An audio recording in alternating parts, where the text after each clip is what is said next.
సంవత్సరాల తరబడి ఎన్ని మందులు వాడినా మీ మోకాల నొప్పులు తగ్గట్లేదా? ప్రాణ పెయిన్ క్లినిక్ లో అత్యాధునిక చికిత్స. మెగా బ్రదర్ నాగబాబును ఏ పదవి వరించబోతోంది? అదే చర్చ. దానికి దాదాపు ఫుల్ స్టాప్ పడిందా? అవుననే రాజకీయ వర్గాల్లో డిస్కషన్స్.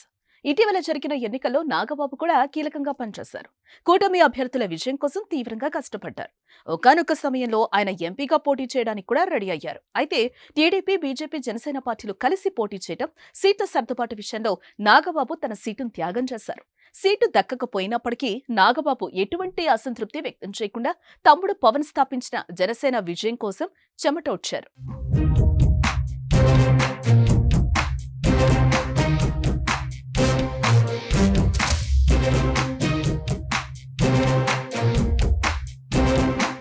అందరూ భావించినట్టుగానే కూటమి అధికారంలోకి రావడంతో నాగబాబుకు కీలక పదవి దక్కుతుందని అంతా భావించారు. ఈ నేపథ్యంలో నాగబాబుకు కూడా కీలక పదవి దక్కబోతోందన్న ప్రచారం ఊపందుకుంది. నాగబాబును టీటీడీ చైర్మన్ గా నియమించబోతున్నారన్న ప్రచారం ఇటీవల జరిగింది కూడా. అయితే దానిని ఆయనే ఖండించారు. తనకు అలాంటి ఆలోచన కూడా లేదని నాగబాబు స్పష్టం చేశారు. దీంతో ఈ ప్రచారానికి ఫుల్ స్టాప్ పడింది. తాజాగా అందుతున్న సమాచారం ప్రకారం నాగబాబుని ఫిలిం డెవలప్మెంట్ కార్పొరేషన్ చైర్మన్ గా నియమించే అవకాశం ఉందన్న వార్తలు వినిపిస్తున్నాయి.